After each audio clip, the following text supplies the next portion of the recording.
द्वारा संपन्न होता है। ये दास अनिरुद्ध सभी ब्राह्मणों की सेवा करता हुआ जो भी पुण्य है वह आपके पूर्वजों तक पहुंच जाता है और उनकी सदगति भागवत जी की पोथी से निश्चित होती है। धुंधकारी जैसे पापी को भी गौकर्ण जी ने जब भागवत सुनाई तो भागवत से ही धुंधकारी का उद्धार हुआ। राजा परीक्षित को भी सुखदेव जी ने क्या सुनाई? भागवत। तो भागवत प्राणी मात्र का कल्याण करने वाली हैं। तो आप भी पोथी पाठ अपने पूर्वजों के निमित्त करा सकते हैं। आप इन सेवाओं को अपने मोबाइल पर भी देख सकते हैं। आप अपने मोबाइल पर YouTube पे अनिरुद्धाचार्य जी डालिए। इस कथा को आपने कथा आपको अच्छी लग रही है तो आप अपने मोबाइल पर YouTube पर अनिरुद्धाचार्य जी सर्च करिए और कथा को शेयर कीजिए फेसबुक में, व्हाट्सएप में। यदि आपका हृदय कथा ने परिवर्तित किया है तो मेरे भारत के सभी भक्तों का हृदय परिवर्तन जरूर होगा कथा के द्वारा। तब होगा जब आप कथा को शेयर करेंगे। चैनल को सब्सक्राइब कर लीजिएगा, लाल बटन होगी, और शेयर कीजिएगा ताकि इस कथा से भारत का कोई भी व्यक्ति वंचित ना रह जाए। इस ज्ञान की धारा से सबको हमें जोड़ना है, हाँ या ना? तो आप अभी अपने मोबाइल पर अनिरुद्धाचार्य जी सर्च करके चैनल को सब्सक्राइब करके आप फेसबुक पर भी अनिरुद्धाचार्य जी डाल के ऐसे फेसबुक पेज खुल के आएगा, फेसबुक पेज को फॉलो करिएगा ताकि आप फेसबुक पर भी ये कथा आप देख सकते हैं। आपके मोबाइल पर सारी सेवाओं का दर्शन, यही मोबाइल का सदुपयोग है। भगवान कृष्ण ने गोपियों के संग रास रचाना स्टार्ट किया। जब गोपियों ने कहा कि आप हमारे सब कुछ हैं, भगवान ने गोपियों के संग रास रचाया, तभी गोपियों को अहंकार हो गया। हम देखो कितनी सुंदर हैं। भगवान ने गोपियों के बीच से अपने आप को अंतर्धान कर लिया, अर्थात गोपियों को छोड़कर भगवान चले गए। सारी गोपियों ने गोपी गीत गाया और गोपियों ने कृष्ण को रो रो करके पुकारा। सारी गोपियों ने जिस गीत को गाया उसे क्या कहते हैं? गोपी गीत।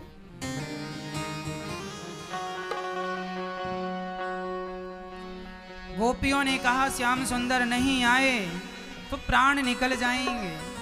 जैसे मछली पानी के लिए तड़पती है ना, ऐसे गोपियां कृष्ण के लिए तड़पने लगी। और सच्ची बताऊं, भगवान तब तक नहीं मिलते जब तक व्यक्ति तड़पता नहीं। एक बार स्वामी विवेकानंद जी गंगा में स्नान कर रहे थे। तभी एक व्यक्ति आके बोला, स्वामी जी ये बताओ भगवान कब मिलेंगे? अब स्वामी जी नहा रहे हैं और ये पूछ रहा है भगवान कब मिलेंगे, बताओ भगवान कब मिलेंगे? स्वामी जी ने कहा यहाँ आ, तुझे भगवान से मिलाते हैं। वो आदमी भी गंगा में उतर गया।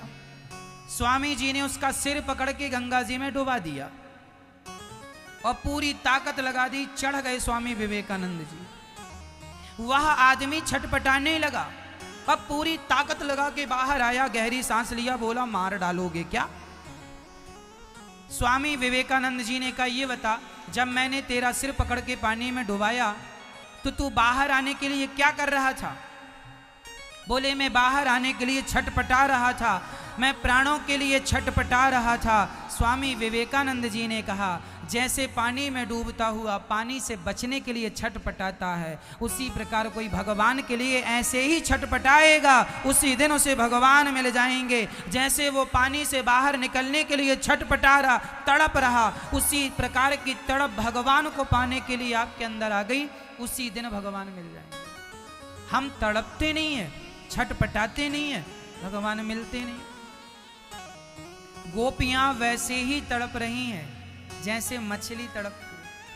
और तड़प कर गोपियों ने एक गीत, जयति तेधिकम जन्मना ब्रजः अधिकम जयति जन्मना ब्रजः। गोपियां कहती हैं श्याम सुंदर नहीं आए तो प्राण निकल जाएंगे। जब से आपका जन्म इस ब्रजमंडल में हुआ है तब से आपकी जय जयकार अधिक हो गई। यदि नहीं आए तो प्राण निकल जाएंगे। गोपियां तड़पने लगी और प्राण ना निकल जाएं, ऐसी स्थिति आ गई। लता पता से पूछने लगी गोपियां, तुम ही बता दो मेरे कृष्ण कहाँ चले गए, तुम ही बता दो यमुना मेरे प्राण प्रिय कृष्ण कहाँ चले गए। जब सारी गोपियां श्याम सुंदर को पुकारने लगी और रोने लगी, अब नहीं आएंगे तो बस प्राण निकल जाएंगे। यमुना से पूछती हैं, तुलसी से पूछती हैं। एक सखी ने कहा, अरे सखी इस तुलसी से क्या पूछती है, ये तो हमारी सौतन है। सारी गोपियां जब एक दूसरे को देख कर ही एक दूसरे में कृष्ण का दर्शन करने लगी, तब सारी गोपियां का प्रेम इतना बढ़ा कि सारी गोपियां एक दूसरे को ही कृष्ण समझने लग गई और भगवान की सारी लीलाएं करने लगी। एक सखी कहती है, देखो देखो ये पूतना जा रही, एक कृष्ण बन गई, एक पूतना बन गई और कहती है मैंने पूतना को मार दिया। एक कृष्ण बन गई, एक ने अंगुली उठाई, कही सुनो मैंने गोवर्धन उठा लिया। सच्ची बताएं मैया, ये जो गोपियों की हालत है कैसी है। भगवान का चिंतन कोई करे तो भगवान का चिंतन करते करते करते करते जीवात्मा की, मनुष्य की स्थिति ऐसी हो जाती है कि भगवान का चिंतन करते करते वह स्वयं भगवान हो जाता है। गोपियों भगवान बन गई। और जब गोपियों ने कहा कि अब नहीं आए, तो गोपियों ने कहा कब आएगा मेरा सांवरिया, कब आएगा मेरा सांवरिया। थक गए नैना मेरे रसता निहार के, झूठे हुए सारे वादे कान्हा तेरे प्यार के। कब गोपियों की हालत ऐसी हुई कि प्राण निकल जाएंगे, तब भगवान गोपियों के मध्य में प्रकट हो जाते हैं। इति गोप्यः प्रगायन्त्यः प्रलपन्त्यश्च चित्रिधा, रुरुदु सुस्वरं राजन् कृष्ण दर्शन लालसा। तासामाविर भूचोरिः स्मयमान मुखाम्बुजः, पीताम्बरधरः स्त्रग्वी साक्षान्मन् मथमन् मथः। गोपियों के मध्य भगवान प्रकट हो गए। गोपियों के संग भगवान ने महारास रचाया।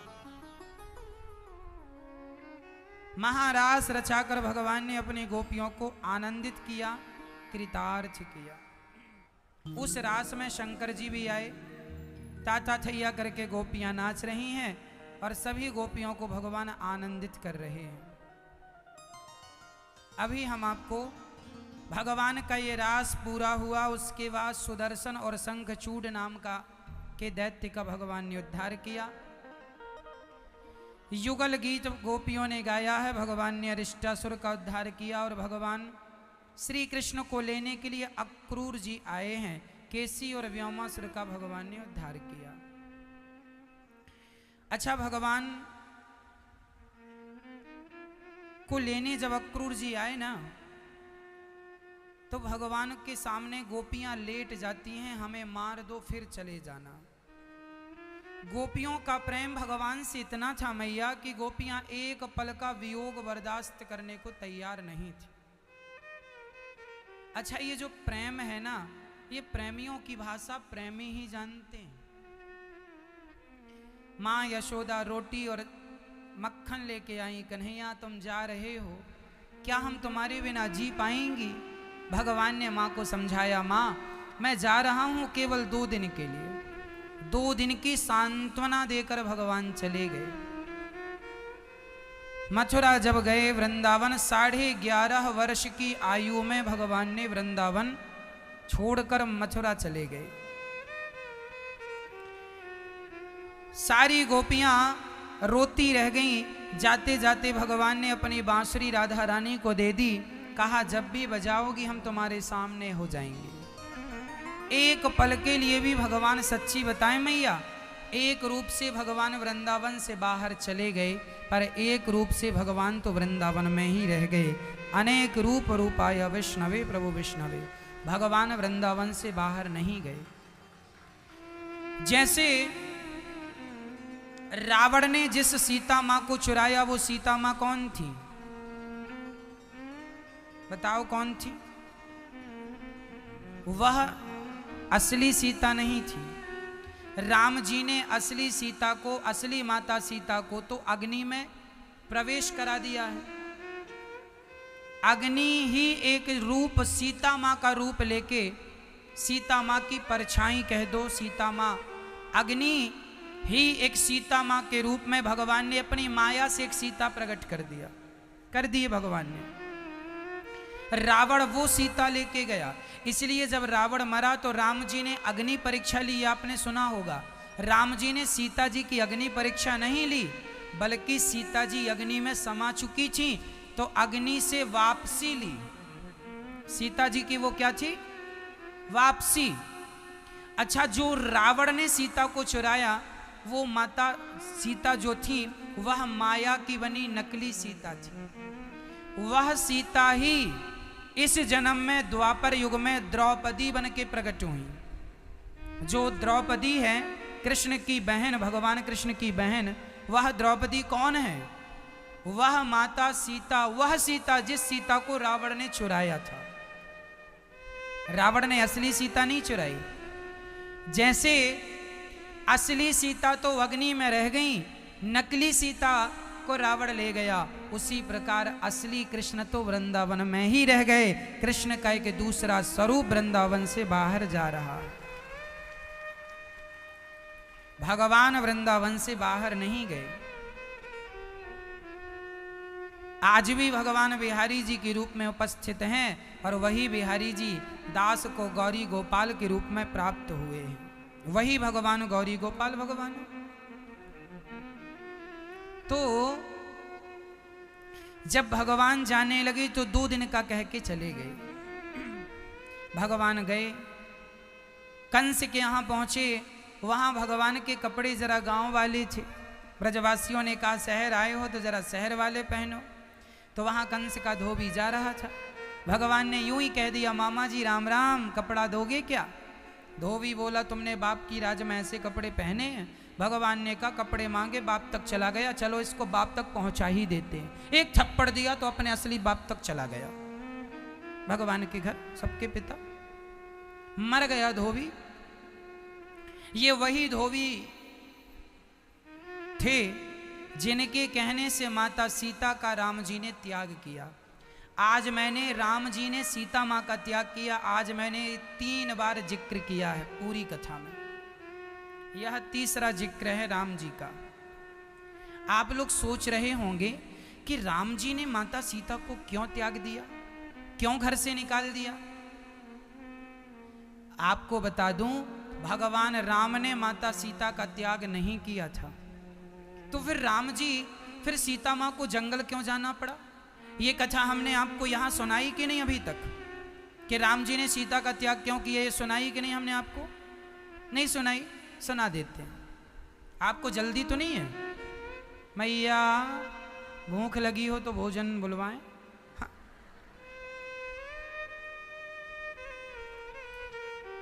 कल से आपको हम तंग नहीं करेंगे, कल से दिन में सुनाएंगे कथा, और फिर आप खूब आनंद से घर में बैठ के 20 तारीख से फिर कथा सुनिए YouTube में और टीवी पर। राम जी ने माता सीता का त्याग बिल्कुल नहीं किया। आज मैं एक सिचुएशन जो वहां पर बनी थी, मैं उस पर थोड़ी सी बात करूंगा ताकि आपको समझ आ जाए। ये सवाल कोई भी खड़ा कर देता। एक सज्जन ने तो राम जी से कह दिया कि आपने गलत किया, पत्नी का त्याग कर दिया, वो भी गर्भावस्था में। अपनी पत्नी का कौन सा पति त्याग करता? आप गलत हैं राम जी। अच्छा बताओ, राम जी गलत थे? देखने में तो ऐसे ही लगता है कि राम जी ने गलत किया। देखो, जब तक हम डीपली नहीं घुसते, बात की गहराई को, बात की जड़ तक नहीं पहुंचते, तब तक हम नहीं कह सकते कि कौन सही और कौन गलत। जज साहब तब तक निर्णय नहीं देते जब तक वह केस की बिल्कुल अंदर ना प्रवेश कर जाए, डीपली घुस जाते हैं। आज हम आपको बहुत अंदर तक ले जाएंगे कि राम जी ने सीता माता का त्याग क्यों किया, कारण क्या था। क्या माता सीता दोषी थी या राम जी ने अपनी मनमानी की? क्या राम जी की गलती थी?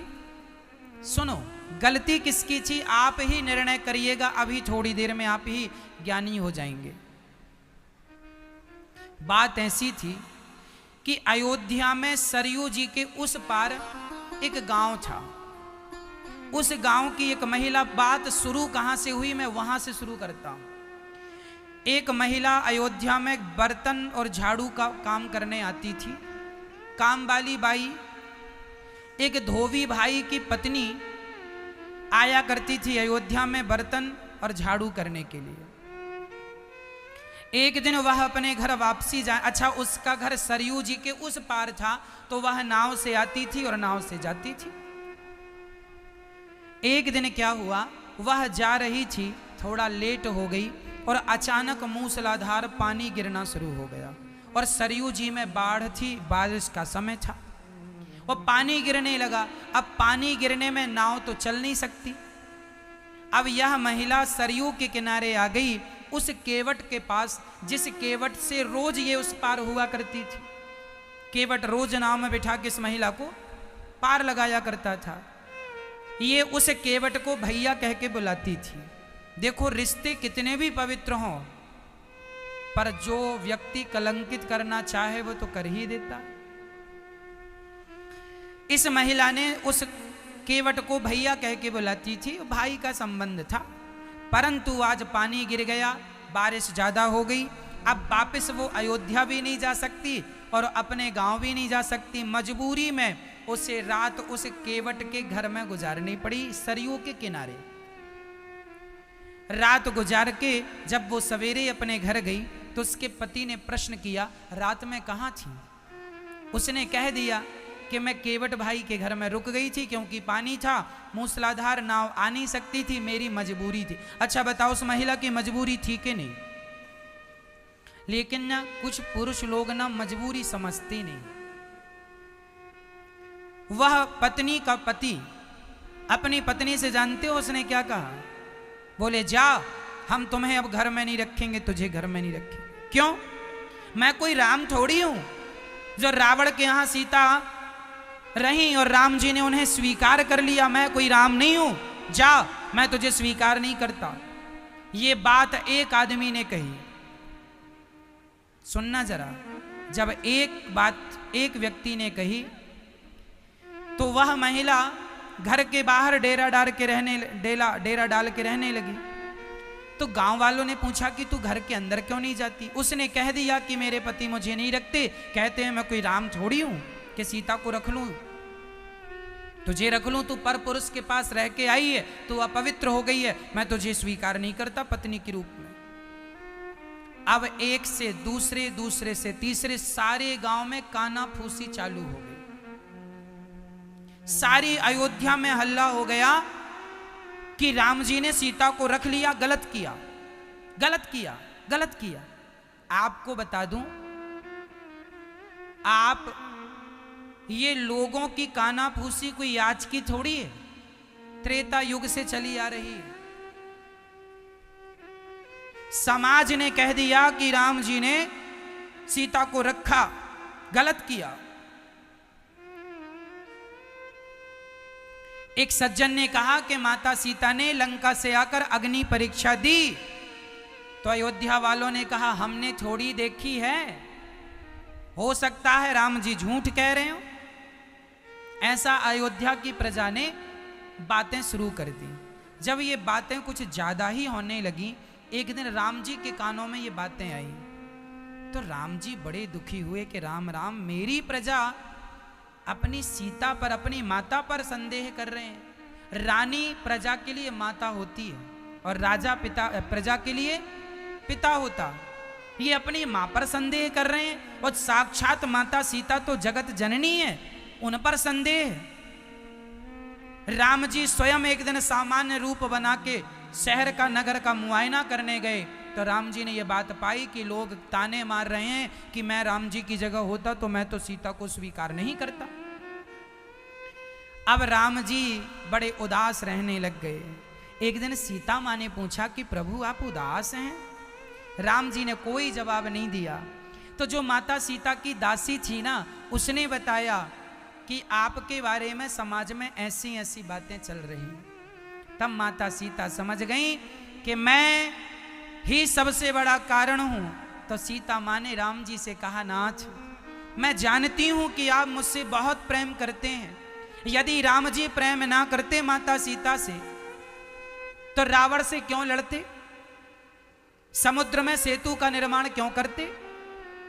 राम जी से माता सीता ने कहा कि देखो ये रघुकुल रीत सदा चली आई, प्राण जाए पर वचन न जाए।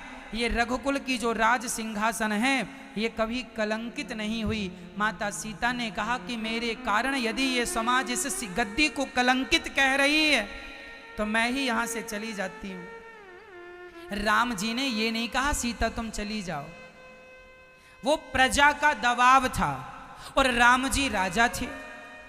अच्छा ये बताओ, यदि आप राजा होते और प्रजा का दबाव होता कि आप अपनी पत्नी को त्याग दीजिए क्योंकि पत्नी के कारण समाज में विद्रोह हो सकता, तो बताइए आप क्या करते। राम जी उस समय केवल सीता माता के पति नहीं थे, उस समय अयोध्या वासियों के वो राजा थे। और राम जी ने माता सीता को निकाल करके पति धर्म नहीं राज धर्म निभाया है कि यदि समाज मेरे इस निर्णय से सुखी होती है तो मैं अपने प्यार को ठुकराकर, राम जी अपनी पत्नी से ज्यादा अपनी प्रजा को प्यार करते हैं। यदि राम जी सीता को ना त्यागते तो क्या होता, समाज कहता अरे राम जी तो बड़े स्त्री लंपट हैं। हाँ, रावण के पास सीता रही और राम जी ने रख लिया, ना जाने समाज क्या क्या आरोप लगाती। इसलिए राम जी ने कहा जाओ, यदि तुम समाज के लोग हमारे त्याग से, हमारे और सीता की दूरी से प्रसन्न रहना चाहते हो तो जाओ, मैं सीता से दूर रहूंगा। राम जी ने सीता से कहा आप ही बताओ मैं क्या करूं। सीता माँ ने कहा लक्ष्मण को बुलाओ, मुझे जंगल छोड़ के आए। सीता माँ अपनी मर्जी से निकल गई। ये तो रहा पहला कारण। अब मैं इसका दूसरा कारण बताता हूं जो पुराणों में लिखा है। पद्म पुराण में एक सबसे बड़ा कारण लिखा है, माता सीता को जंगल क्यों जाना पड़ा गर्भावस्था में। उस कारण को सुनने के बाद सारे किंतु परंतु नष्ट हो जाएंगे। जब माता सीता छोटी सी थी, जनक के यहाँ की घटना है, ये पद्म पुराण में लिखी है। कोई सबूत मांगे तो मैं लिखा हुआ पुराणों में दिखा सकता हूं। एक बार क्या हुआ कि माता सीता जरा छोटी सी थी। एक दिन वह अपने बगीचे में खेल रही थी। एक तोता और एक तोती आकर डाल पर बैठ गए और तोती बहुत सुंदर राम कथा सुना रही थी। सीता होंगी, उनसे राम का विवाह होगा। खूब कथा सुनाई तो सीता माँ को लगा ये तो हमारी कथा सुना रही है। तो सीता माँ ने उस तोती को पकड़ लिया और सोने के पिंजरे में बंद कर दिया। तोती गर्भवती थी। तोती चिल्लाई सीता हमें ना बंद करो, हम गर्भवती हैं, हमें पति के साथ रहने दो। पर सीता माँ का दिल पता नहीं क्या हुआ, कठोर हो गया। माता सीता ने कहा ना, हम नहीं छोड़ेंगी, तुम रोज यहाँ रहना, जो कहोगी खिलाएंगे, जहाँ कहोगी ले जाएंगे, पर तुम हमें रोज कथा सुनाना। माता सीता अपने कथा के स्वार्थ में उस तोती को पिंजरे में बंद कर लेती हैं और वह तोती गर्भवती थी। वह तोती तड़प तड़प करके मर गई। ना पानी पीना, ना भोजन करना। सीता माँ उसे खूब पानी पिलाती पर वो पीती ना। और जब तड़प तड़प के मरने लगी तो उसके तोते ने श्राप दे दिया। तोती के तोते ने, सीता जैसे तुमने हमारी पत्नी को गर्भावस्था में दूर किया है, जाओ, जब तुम गर्भवती हो जाओगी तो तुम्हारे पति भी तुम्हें अपने से दूर कर देंगे और कारण मैं बनूंगा। वही तोता धोबी बन के आया। इसलिए ना धोबी का दोष है, ना प्रजा का दोष है। दोष किसी को ना देना, न देना दोष किस्मत को। विपत्ति तो सब पे आती है। किसी को दोष देने से क्या होगा? माता सीता के वनवास जाने में स्वयं माता सीता कारण थी। उन्होंने तोती को उसके तोते से दूर किया। इसलिए कहा करता हूं, तुम लोग ये जो तोता तोती पालने का शौक रखते हो, ये बहुत भारी पड़ेगा। तोता आकाश में उड़ता हुआ ही सुंदर लगता है, तोता पिंजरे में बंद हुआ सुंदर नहीं लगता। उसकी आजादी अपने स्वार्थ के लिए ना छीना करो, उसकी आजादी अपने स्वार्थ के लिए ना। यदि इतना ही तोता तोती पालने का शौक है तो अपने घर के पास में पीपल का पेड़ लगाओ, उस पीपल में अपने आप तोता तोती आकर बैठेंगे, तुम रोज देखा करो। पिंजरों में बंद करोगे तो एक दिन उनका श्राप, उनकी बद्दुआएं माता सीता को तोती और तोते की बद्दुआ ने वनवास भेजी। ये पुराण में लिखी बात है।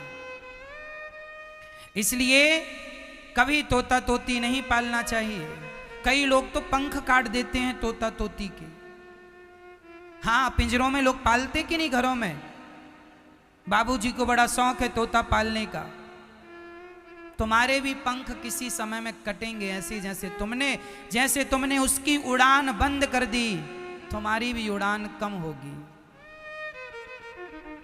इसलिए किसी के साथ बुरा ना करो। पक्षी के साथ भी क्यों बुरा कर रहे हो? माता सीता को राम जी ने वनवास क्यों भेजा? इसके हमने 2 कारण बताए। यह शास्त्रोक्त प्रमाण है, इसलिए राम जी दोषी नहीं है सीता माँ के वनवास जाने में, स्वयं माता सीता कारण है वनवास जाने में। इसलिए किसी को कोई दोष ना दे। यही धोबी इस जन्म में भगवान श्री कृष्ण ने कहा कपड़े दो, नहीं दिया तो भगवान ने इसको अपने धाम भेज दिया। दर्जी पर कृपा की, सुदामा नाम के माली पर, कुब्जा पर भगवान ने कृपा की, चंदन लिया, कुब्जा की कुंवर ठीक की, और कंस के धनुष को भंग करके कुवलयापीड़ नाम के हाथी को मार के भगवान कंस के चाणूर मुष्टिक को मारते हैं, और कंस की सेना में चढ़कर कंस का के बाल पकड़ के उठाकर भगवान धड़ाम से पटक देते हैं। कंस कहता है कन्हैया छोड़ दो। भगवान बोले मूर्ख कंस, तूने मेरी माँ पर, प्रजा पर बहुत अत्याचार किया है, तेरे अपराधों के कारण पृथ्वी बहुत परेशान हुई, अब मैं तुझे छोड़ने वाला नहीं। भगवान ने कंस को पटक कर खुद कंस के ऊपर कूद गए। कंस का गोविंदाय नमो नमः, कंस का उद्धार हुआ है। भगवान ने कंस को मार के उनके भाइयों को मारा। कंस को मारने के बाद उनके पिता उग्रसेन को भगवान ने मथुरा का राजा बनाया। कंस के पिता को ही राजा बनाते हैं, भगवान को कोई राज्य की लालच, सत्ता की लालच तो थी नहीं। अपनी माता अपने पिता को जेल से आजाद करते हैं, पढ़ने के लिए उज्जैन जाते हैं। 64 दिन में 64 विद्याओं पर PhD करके लौटते हैं हमारे श्याम सुंदर। 64 विद्याओं पर 64 कलाओं को सीख कर आते हैं। कम समय में ज्यादा विद्या सीख ली भगवान श्री कृष्ण ने, और आज हमारे भारत में ज्यादा समय में कम सिखाया जाता है। शिक्षा प्रणाली पर कल अपने बच्चों को लेके आना, कल शिक्षा पर बात करेंगे। हाँ जी, कल अपने अपने बच्चों को कक्षा में जरूर लेके आना, उनके मतलब की बात करेंगे। भगवान 64 दिन में गुरु जी का पुत्र मरा हुआ उन्हें जीवित करके लौटाए, और भगवान उन्हें लौटाकर उन्हें देकर आए हैं राम जी। और जब मथुरा आए तो भगवान ने उद्धव जी को वृंदावन भेजा, और उद्धव जी को वृंदावन भेज करके उद्धव प्रसंग हम कल आपको विस्तार से सुनाएंगे। उद्धव जी कैसे गए, कैसे गोपियों को समाचार दिया, और कैसे प्रेम रंग में रंग गए, ये प्रसंग। मुझे छोड़ के मत जाओ गोविंद चले आओ। जब भगवान गोपियों को छोड़कर जाने लगे तब गोपियां ऐसा ही कहती हैं, हे नाथ, यदि आप चले गए तो हम कैसे जिएंगे? क्या आपके बिना भी जिंदगी है? क्या आपके बिना भी जीवन है? गोपियों का जीवन धन तो केवल कृष्ण है। कृष्ण के बिना, तेरे बिना भी क्या जीना? कन्हैया, तेरे बिना हम जी के क्या करेंगे। गोपियाँ जब कृष्ण चले गए, ये कहकर गए मैं 2 दिन बाद आऊँगा, ये कहकर जब भगवान गए तो गोपियों को इंतजार है कि कह के गए हैं तो आएंगे जरूर, बस रोती हैं और कृष्ण कृष्ण पुकारती हैं। माँ यशोदा की हालत तो ऐसी हो गई है मानो आज ही प्राण निकल जाएंगे। ना भोजन अच्छा लगता है, ना पानी अच्छा लगता है, केवल कृष्ण अच्छे लगते हैं, पर वो तो छोड़कर चले गए। गोपियाँ कहती हैं विधाता हमारे दुश्मन को भी इतना दुख ना देना जितना दुख हमें दिया है। किसी ने कहा सखियों से तुम्हें कौन सा दुख है? बोले तुम क्या जानो कि दुख क्या होता है, तुम क्या जानो कि विपत्ति क्या होती है। कृष्ण हमें छोड़कर गए हैं, हमें पता है कि कृष्ण का वियोग क्या होता है, हमें पता है कि वो प्रेम क्या होता है। सारी गोपियां रो रही हैं और आज केवल गोपियां नहीं भक्तों, आज तो श्याम सुंदर भी मथुरा में बैठ के रो रहे हैं। भगवान ने रोते हुए, आज माँ देवकी ने भगवान को जरा सा मक्खन भोजन में परोस दिया तो मक्खन को देखकर भगवान थाली छोड़कर उठ गए। माता देवकी ने कहा कि श्याम सुंदर क्या हुआ? कन्हैया ने कहा माँ मुझे भोजन में सब दिया करो पर मक्खन बिल्कुल ना परोसा करो। माता ने कहा बेटा मुझे तो पता चला था कि तुझे मक्खन बहुत पसंद है।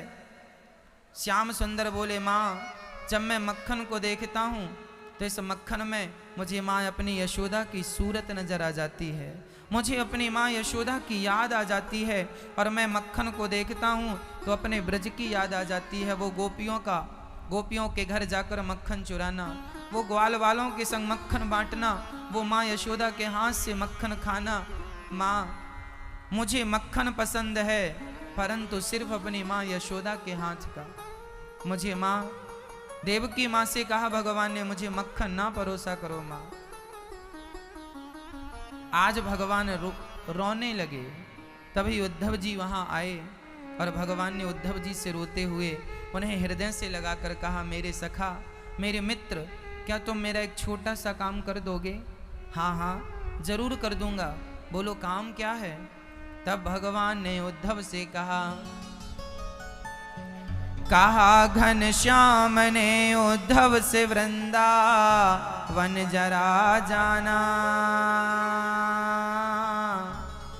वहाँ की गोपियों को ज्ञान का कुछ तत्व समझाना। विरह की वेदना में वे सदा बेचैन रहती हैं, तड़प कर आह भरती हैं और रो रो कर ये कहती हैं। जानते हो गोपियां क्या कहती हैं? भगवान ने कहा उद्धव जानते हो गोपियां क्या कहती हैं? उद्धव ने कहा ना हम नहीं जानते, बताओ क्या कहती हैं? गोपियां कहती हैं है प्रेम जगत में सार और कुछ सार नहीं, मन कर ले प्रभु से प्यार और कुछ सार नहीं। गोपियों का मानना है कि प्रेम ही सार है, ना तो ज्ञान से किसी का कल्याण होना है, ना तो पैसे से किसी का कल्याण होना है, ना तो परिवार से किसी का कल्याण होना है। कल्याण होगा तो केवल भगवान के चरणों में प्रेम हो जाए, इसी से कल्याण हो जाएगा। केवल प्रेम है, प्रेम जगत में सार और कुछ सार नहीं, मन कर ले प्रभु से प्यार और कुछ सार नहीं। यदि हम सार की बात कहें उद्धव तो केवल प्रेम को गोपियां सार मानती हैं।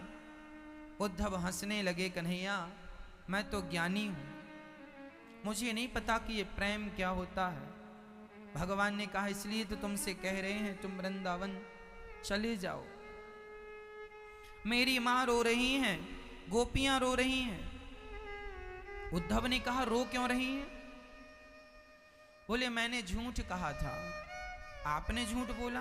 क्या झूठ बोला? मैंने अपनी गोपियों को और अपनी माँ को यह बताया था कि मैं 2 दिन बाद लौट कर आऊंगा, और आज महीनों बीत गए, मैं गया नहीं। तो उद्धव जी ने कहा जब आपको जाना नहीं था तो आपने झूठ क्यों कहा कि मैं 2 दिन बाद आऊंगा? भगवान ने कहा मेरी मजबूरी थी। अच्छा, क्या मजबूरी थी? श्याम सुंदर ने कहा कि यदि मैं गोपियों से और अपनी माँ यशोदा से कह देता कि माँ मैं लौटकर कभी नहीं आऊंगा, उसी क्षण मेरी माँ प्राण त्याग देती कृष्ण के वियोग में। लाला अब तू कभी नहीं आएगा तो मैं जी के क्या करूंगी? मैं ये कह दिया कि माँ मैं 2 दिन बाद आ जाऊंगा, तो कम से कम 2 दिन के इंतजार में माँ यशोदा कम से कम जिंदा तो है। मेरे झूठ बोलने से यदि किसी के प्राण बचते हैं तो वहां झूठ बोल देना चाहिए जहां झूठ बोलने से प्राणों की रक्षा हो रही। गोपियां प्राण त्याग देती यदि कृष्ण के बारे में यह पता चल जाता कि वो नहीं आएंगे। केवल इंतजार के भरोसे गोपियां जिंदा थी। आएंगे आएंगे बस।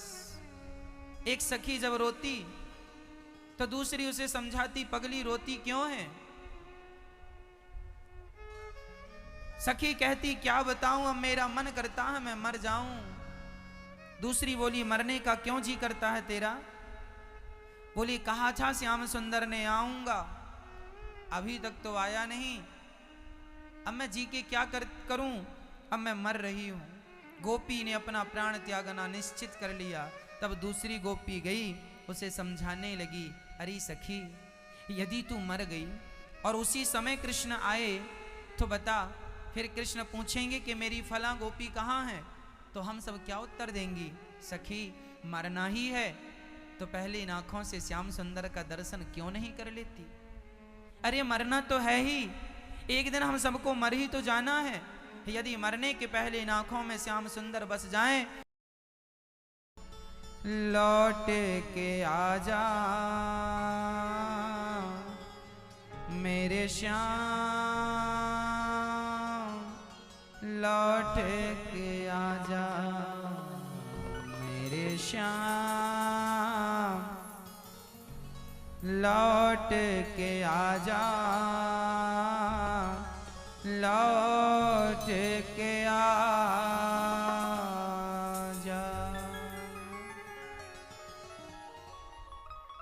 जब गोपियों ने भगवान से कहा कि कन्हैया नहीं आए तो इन सखियों के, इन गोपियों के प्राण निकल जाएंगे, तब गोपियों को सांत्वना देने के लिए भगवान कृष्ण ने उद्धव जी को भेजा। कहा घनश्याम ने उद्धव से वृंदावन जरा जाना, वहां की गोपियों को ज्ञान का कुछ तत्व समझाना। विरह की वेदना में वे सदा बेचैन रहती हैं, तड़प कर आह भरती हैं और रो रो कर ये कहती हैं, है प्रेम जगत में सार और कुछ सार नहीं, मन कर ले प्रभु से प्यार और कुछ सार नहीं। सारी गोपियां रोने लगी। उद्धव जी ने कहा ठीक है मैं जाता हूं।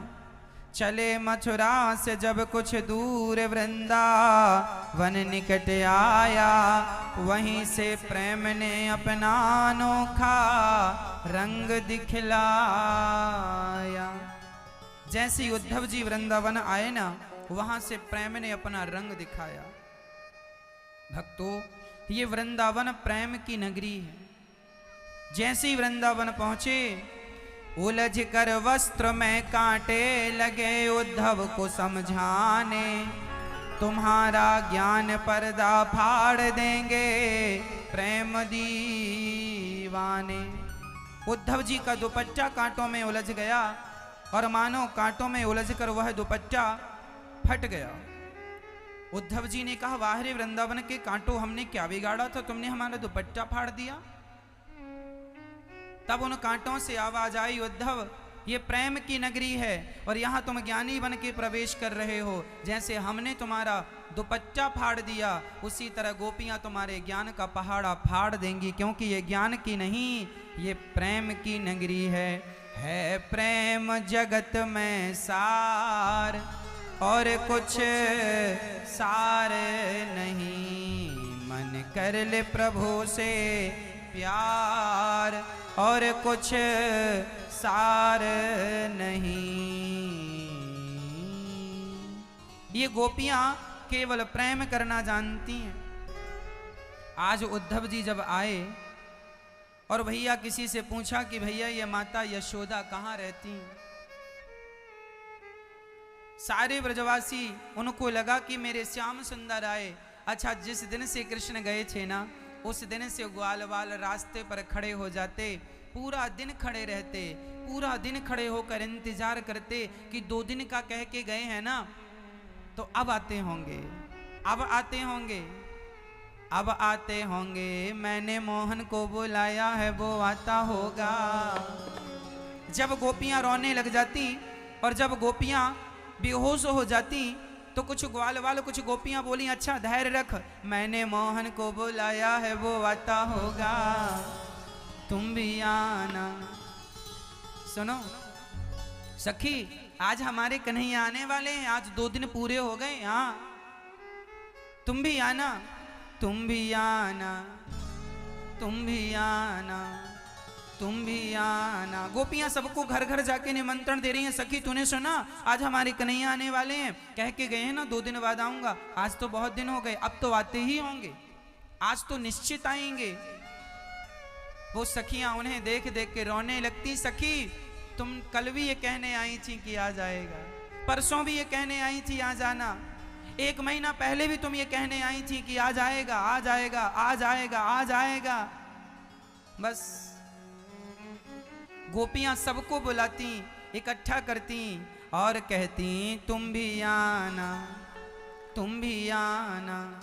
जब गोपियां कहती, क्यों, कल भी तो बुलाई थी, परसों भी तो बुलाई, आया तो है नहीं, तमाशा करने बुला रही हो। तो गोपियां कहती, तुम भी आना, तुम भी आना, तुम भी आना, तुम भी आना, मेरे घर आज तमाशा होगा, तुम भी आना। चलो कन्हैया को देखने ना सही, कृष्ण के प्रेम में हम रोएंगी, वो तमाशा देखने ही आ जाना। जब वो नहीं आएगा तो हम तड़पेंगी, हम रोएंगी, वो तमाशा देखने आ जाना। तुम भी आना, तुम भी आना, तुम भी आना, तुम भी आना, मेरे घर आज तमाशा होगा, तुम भी आना।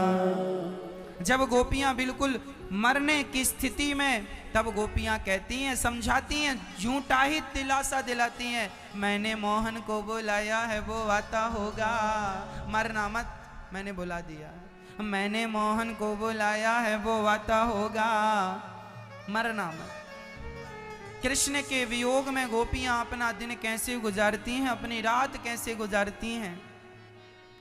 भक्तों, केवल आंसू हैं उनकी आंखों में, केवल प्रेम है उनकी आंखों में, केवल इंतजार है, केवल इंतजार है। आज उद्धव जी आए और जब किसी ने कहा, अरे लगता हमारा कृष्ण आ गया, सारे ब्रज में हल्ला सुनो, कन्हैया आ गए, सारी गोपियां प्रसन्न, सारी सखियां प्रसन्न, माँ यशोदा खुशी से समा नहीं रही, आज मेरा कृष्ण आ गया। पर जब निकट से देखा, अरे ये कृष्ण नहीं, ये तो कृष्ण जैसा दिखने वाला कोई और है। भाई साहब आप कौन हैं? उद्धव जी ने अपना परिचय दिया, मैं ज्ञानी, ज्ञान शिरोमणि, बृहस्पति शिष्य, मैं उद्धव हूं। अच्छा, ज्ञानी का एटीट्यूड अपना अलग ही होता, वो अपने अहंकार से अलग चलता है। वो नहीं जानता कि प्रेम क्या होता है, वो नहीं जानता कि श्रद्धा क्या होती है, वो नहीं जानता कि भक्ति क्या होती है। वो प्रेमियों के प्रेम को जानता ही नहीं, क्योंकि वो ज्ञानी है ना, वो ज्ञानी अहंकारी होता है। 100 में से 99% ज्ञानी अहंकारी होते हैं। 100 में से 99% ज्ञानी अहंकारी होते हैं। इसलिए भगवान तुम्हें ज्ञानी तो बनाए, ज्ञानी तो बनना, लेकिन ज्ञान धारण करके अहंकारी ना बन जाना। शायद गोपियों का, शायद उद्धव का अहंकार समाप्त करने के लिए, शायद उद्धव ने बहुत ज्ञान प्राप्त कर लिया था लेकिन अभी प्रेम से वंचित थे। शायद भगवान ने प्रेम की पाठशाला में भेज के उद्धव को प्रेम का पहाड़ा पढ़ाने के लिए उद्धव को वृंदावन भेज रहे हैं। जाओ मेरी गोपियों से जरा प्रेम का पाठ पढ़ के आओ। उद्धव जी आए, सबने खुशी से झूमना शुरू कर दिया। कृष्ण आए, पर जैसे ही निकट से देखा, ये तो कृष्ण नहीं, ये तो अपने रथ से नहीं उतरता। हमारा कन्हैया होता तो कब का दौड़ के हृदय से लगा लिया होता। ये जरूर कोई अहंकारी आदमी हमारे गांव में आया है। अहंकारियों से हम क्या बात करें। उद्धव जी ने अपना दुपट्टा संभाला, धीरे धीरे रथ से उतरे और ज्ञानियों की चाल चलने लगे धीरे धीरे। पूछते हैं भाई साहब ये माँ यशोदा कहाँ रहती? तो किसी ने पूछा भाई तुम कौन हो? उन्होंने कहा जानते नहीं हो, हम ज्ञानी उद्धव हैं। अच्छा, तो माँ यशोदा का पता क्यों पूछ रहे हो? अरे हम माँ यशोदा को समझाने आए हैं। आज हम तुम सभी को ज्ञानी बनाने आए। जो तुम रोते रहते हो ना कृष्ण के प्रेम में, कृष्ण की याद में, आज से मेरा ज्ञान सुन लोगे तो रोना धोना बंद कर दोगे। बताओ जरा माँ यशोदा कहाँ रहती हैं? ब्रजवासियों ने बताया ये जो जल की धार आ रही है, किनारे किनारे चले जाओ, ये धार ही तुम्हें कृष्ण की माँ यशोदा तक पहुंचा देगी। उद्धव बोले ये जल की धार घर से? हाँ उद्धव, जिस दिन से कृष्ण गए हैं उस दिन से माँ यशोदा की आंखों के आंसू सूखे नहीं।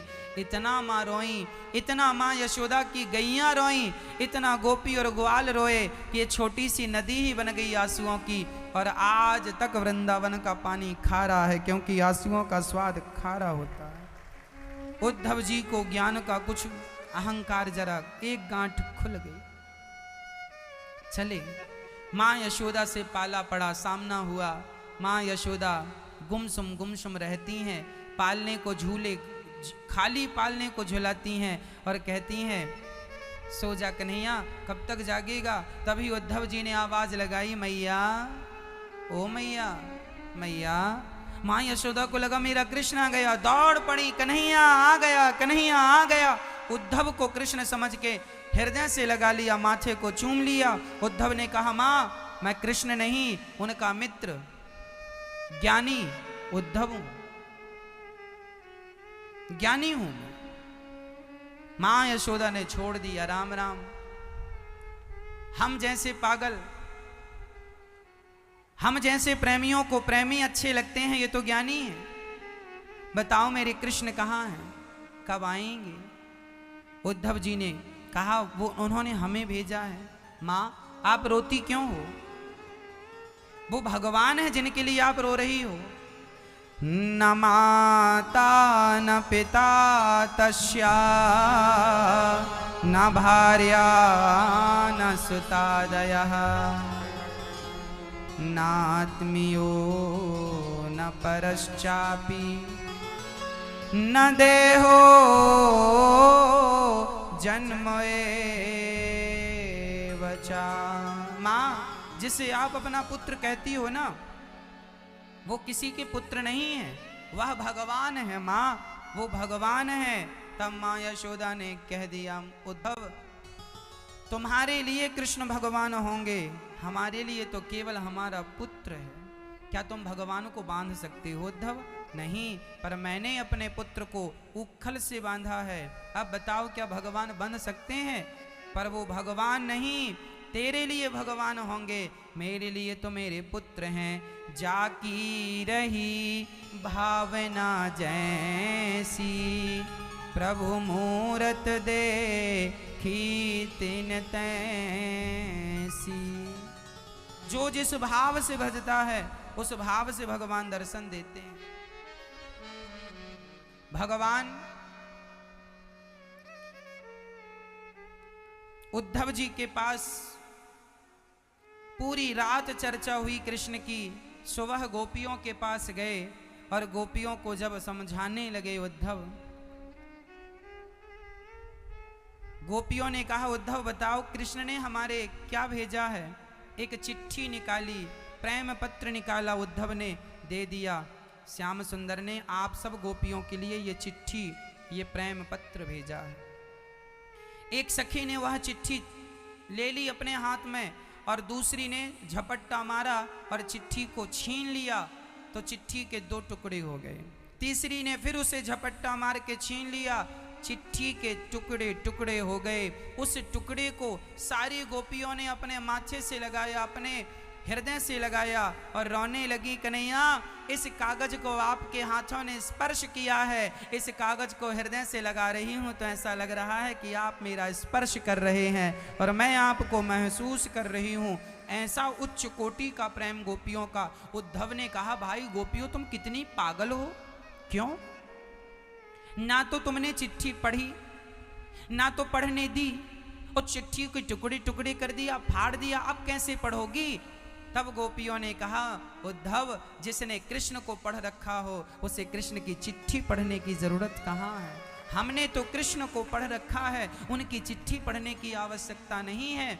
एक सखी दीवार में कृष्ण का चित्र बना रही थी। हाथ सुंदर, मुंह सुंदर, अधर सुंदर, गाल सुंदर, गला सुंदर, पेट सुंदर, पर चरण नहीं थे। उद्धव ने कहा ये चित्र किसका है? हमारे कृष्ण से मैच करता है। गोपियों ने कहा ये कृष्ण का ही है, तो इसके पांव क्यों नहीं बनाए? गोपियों ने कहा उद्धव जिस कृष्ण के पांव थे वो तो छोड़कर चला गया, अब तो जिंदगी इस तस्वीर के सहारे जिंदा है। यदि कहीं इसके भी पांव बना दिए और ये तस्वीर छोड़कर चली गई तो उद्धव हम सब गोपियां बेमौत मारी जाएंगी, इसलिए हमने इनके चरण नहीं बनाए। उद्धव ने कहा चलो पागलों की तरह बातें। तन मन जीवन श्याम का, श्याम हमारा काम, रोम रोम में रम रहा वो मत वाला श्याम।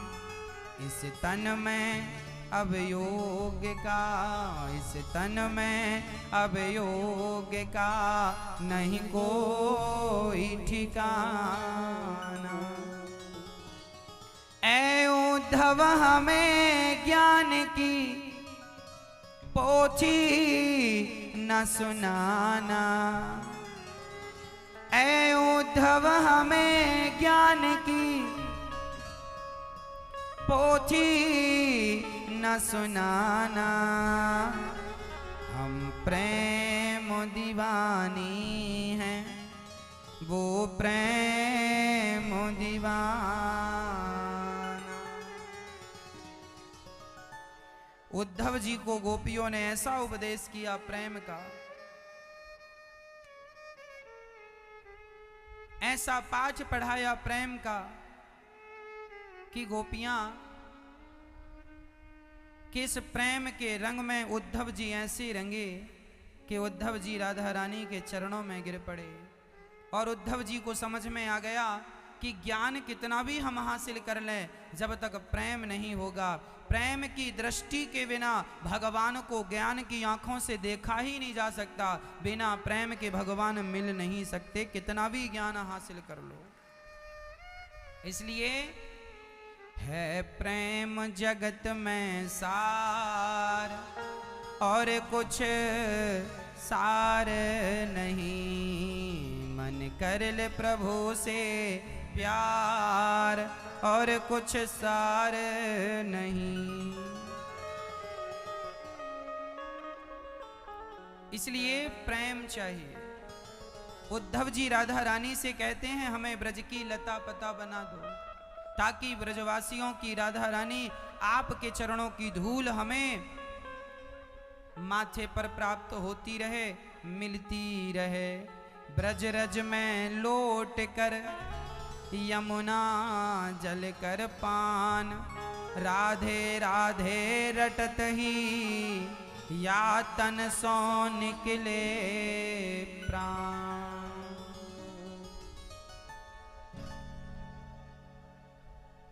ये प्रेम की नगरी है, जरा संभल कर पग रखना प्रिय भक्तों। अब मुझे ये बताओ कि ज्ञान श्रेष्ठ है कि प्रेम श्रेष्ठ है? ज्ञान मार्ग है बंदर के बच्चे जैसा और प्रेम मार्ग है बिल्ली के बच्चे जैसा। बंदर और बिल्ली दोनों बच्चों में क्या अंतर है? बंदर का बच्चा हमेशा अपनी माँ को पकड़ता है, इस पेड़ से उस पेड़ में छलांग लगाता है, बंदरिया लगाती है, तो बच्चा माँ को पकड़ता है, माँ बच्चे को नहीं पकड़ती। जबकि बिल्ली अपने बच्चे को जन्म देती है तो उसकी आंखें बंद होती हैं और 7 घर घुमाती है बिल्ली अपने बच्चे को, तब जाकर उसकी आंखें खुलती हैं। अच्छा, बिल्ली अपने बच्चे को पकड़ती है कि बच्चा बिल्ली को पकड़ता है? और बंदर के यहाँ क्या है? वहां बंदरिया बच्चे को नहीं पकड़ती, बच्चा। अच्छा एक बात बताओ, आप अपने बच्चों को मेला घुमाने ले जाते हैं तो आप बच्चे का हाथ पकड़ते हैं या फिर बच्चा आपका हाथ पकड़ता है? बच्चे ने आपका हाथ पकड़ा है तो ज्यादा सुरक्षित है बच्चा, या फिर आपने बच्चे का हाथ पकड़ा है तो ज्यादा सुरक्षित है बच्चा? बताओ, मां पकड़ती है हाथ या बच्चा पकड़ता है? यदि बच्चा हाथ पकड़ ले मां का तो बच्चा कहीं भी मां का हाथ छोड़ के किसी भी दुकान में घुस जाएगा, कहीं भी चला जाएगा। खोने की संभावना ज्यादा है, गुम हो जाने की संभावना ज्यादा है। इसलिए बच्चा मां का हाथ पकड़ता है, पर मां कहती है तू मेरा हाथ ना पकड़, तू कहीं भी छोड़ देगा। इसलिए मां स्वयं अपने बच्चे का हाथ पकड़ती है। उसी तरह जो ज्ञानी होते हैं वो भगवान को पकड़ते हैं, पर जो भक्त होते हैं वो भगवान को नहीं पकड़ते, भगवान भक्त को पकड़ते हैं। इसलिए ज्ञान से ज्यादा प्रेम श्रेष्ठ है। इसलिए भगवान से प्रेम करना सीखो। मिले ही न रघुपति बिनु अनुरागा, किए जोग जप ज्ञान विरागा। कितना भी ज्ञान हासिल कर लो पर बिना प्रेम के तो भगवान संभव नहीं है। इसलिए मेरी माँ, हमें चाहिए कि हम भगवान से प्रेम करें। भगवान को आप लोग फूल चढ़ाते हैं, भगवान को आप तुलसी चढ़ाते हैं, है ना, सब चीजें चढ़ाते हैं। क्या भगवान से आप प्रेम करते हैं? अच्छा, आप में से कितने लोग हैं जो भगवान से प्रेम करते हैं? हाथ उठाओ। सब करते हैं। अच्छा बताओ, आप कितना प्रेम करते हो भगवान से? ऐसा नहीं, वो तो पैरामीटर हम फिक्स कर रहे हैं। ये बताओ कि जितना प्रेम आप अपने पुत्र से करती हैं या करते हैं, बेटे से, क्या उतना प्रेम भगवान से करते हैं? जितना प्रेम आप अपनी बेटी से करते हैं, क्या इतना प्रेम भगवान से करते हैं? जितना प्रेम आप अपनी दुकान से, अपने बिजनेस से करते हैं, क्या उतना प्रेम भगवान से? मैया, यदि आप उतना प्रेम भगवान से करते हैं तो ये दास अनिरुद्ध आप सभी के चरणों की धूल अपने मस्तक पे रखेगा। परंतु यदि नहीं करते तो हाथ जोड़ के विनती करूंगा, जितना प्रेम एक माँ अपने बेटे से करती है, इतना प्रेम सारी जिंदगी में भगवान से कर लेगी, उसी क्षण भगवान की प्राप्ति हो जाएगी, उसी क्षण भगवान मिल जाएंगे। पर विडंबना तो ये है कि बच्चों से प्रेम तो हो जाता है पर भगवान से प्रेम नहीं होता। ये बड़ी विडंबना है। भगवान से प्रेम नहीं होता।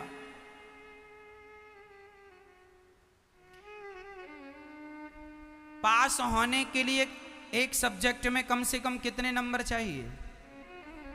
33 यदि 33 से कम आए तो क्या पास होंगे? फेल हो जाएंगे।